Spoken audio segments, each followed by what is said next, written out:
Welcome to the Relax into Love podcast, the place for spiritual, ambitious women to awaken to divine connection within themselves and their partner and manifest their most desired relationship with joy and ease. I'm Teal, your host, a spiritual love and relationship coach trained in the principles of feminine energy, NLP, and deep subconscious reprogramming. And through this podcast, it is my desire to inspire you on all things dating, relationships, and self-love. Now, on to the show. Welcome back, babe, to the Relax into Love podcast. I'm your host, Teal, and I am trying something new today. Instead of doing my usual 20 to 30 minute kind of long, deep, philosophical, spiritual talks, I really want to kind of just break up and do a little mini series, kind of mix it up a little bit. And I want to talk about, in this mini series, it's going to be a little 3-part process talking about the attachment styles, the 3 different types of attachment styles that we can be in relationships. And I think this is a really, really great topic because it just brings a lot of awareness for yourself to recognize, like, am I in a healthy relationship attachment style or am I in an unhealthy relationship attachment style, right? And for all of you that are currently dating or are already in relationships, there's always good times to be reevaluating and making sure that you're stepping into this relationship or your next relationship with your best foot forward. And it's never too late to shift and adjust and continue to grow and change. That's what this is all about, right? So first off, I'm going to just kind of like articulate what the 3 are. And then over the next 3 days, I'm going to be really kind of doing a little deep dive into each of these attachment styles. So I'll be very curious to hear from you, which one really hits home for you the most? Which one do you find yourself really kind of, getting wrapped up in? So the 3 attachment styles, you're probably familiar with these from, the psychologists that have done this work. But the first one is the anxious attachment style. The second one is the avoidant attachment style. And the third one is the secure attachment style. So I'm going to take some time and do a very short little kind of mini episode today on the anxious attachment style and how we notice it show up and how we can really start to bring awareness to shifting out of those patterns. So let's begin.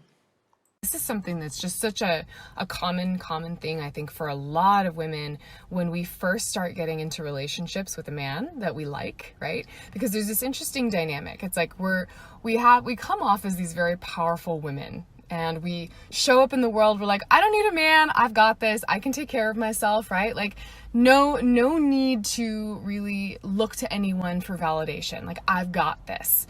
But then something happens and something switches, and as soon as we get an inkling that a guy likes us that we actually like, we start to get attached, right? Maybe we go out on a few dates and we say, oh crap, you know what? Like that exterior of this feeling of I'm fine, I'm independent kind of starts to fade as we start to really connect into our heart and go, oh my God, like I think I'm getting vulnerable here. I think I actually really like this guy. And this happens all the time. Like I can call it like clockwork. And I have to say, I used to be that way too. It was like, it would be a certain amount of dates. And then all of a sudden I would realize, oh crap, I think I like this guy. And it would be like zoom, laser focused. And I would just start like obsessing, even though in my head and like my external, I was like, I'm fine. This is all cool. I don't need him, right? Internally, I'm like, oh my God, it's been 5 days. Why hasn't he talked to me? Why hasn't he texted me? Like, I just had this great date with him, right? This is so common. And this really is an anxious attachment style that comes forward where our anxiety really tries to take over control. And basically what the anxiety is saying is, okay, I don't feel safe here. I feel like my heart is open because I'm in this place where I've put down some of my walls. Like I'm actually admitting to myself that I think I like this guy. And when your walls come down, you feel exposed. And so your ego mind comes in and says, holy crap, I don't feel safe anymore. I need to think about this and overanalyze this and make sure that I can feel safe because I feel really exposed. And that's when this anxiety starts kicking in. And that's when you start worrying and stressing out about, oh crap, like it's been this long and I haven't heard from him, or I don't know what he's thinking, or did I say the right thing, or all these things, right? I want you to really recognize that this is really just you in your ego mind feeling like you are unsafe. And so what it does is it tries to find that security in the validation of his actions. And so when you are seeking validation from somebody else and in their actions, then you're actually really just basically giving away your control and giving it to somebody else to be able to have that control over you. And that feels really scary and unsafe. Hence why the anxiety comes up even higher and it becomes this negative downward spiral. So if you're going through anything like this, I just want to really reassure you.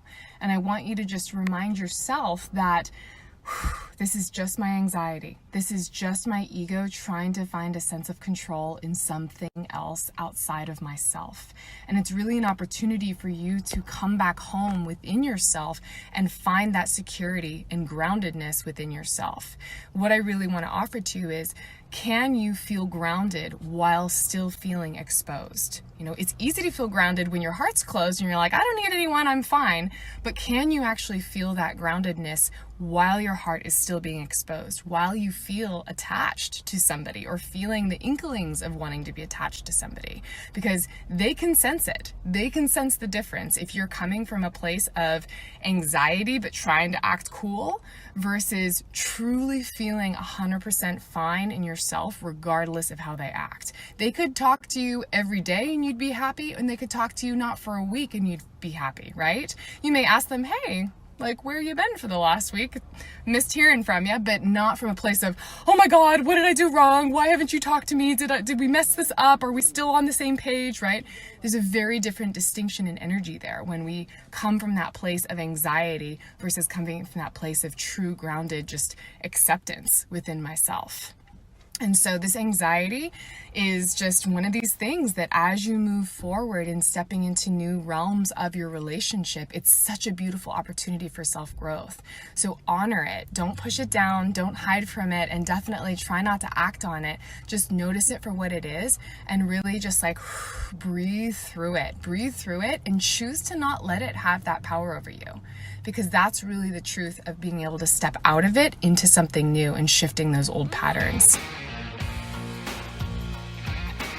Thanks for tuning in to another amazing episode of the Relaxing to Love podcast. If you are loving what you're hearing, please, I would love for you to write me a heartfelt review and share this with a friend. Share this with someone who you know could really use this message today. And let's keep spreading the love. Until next time.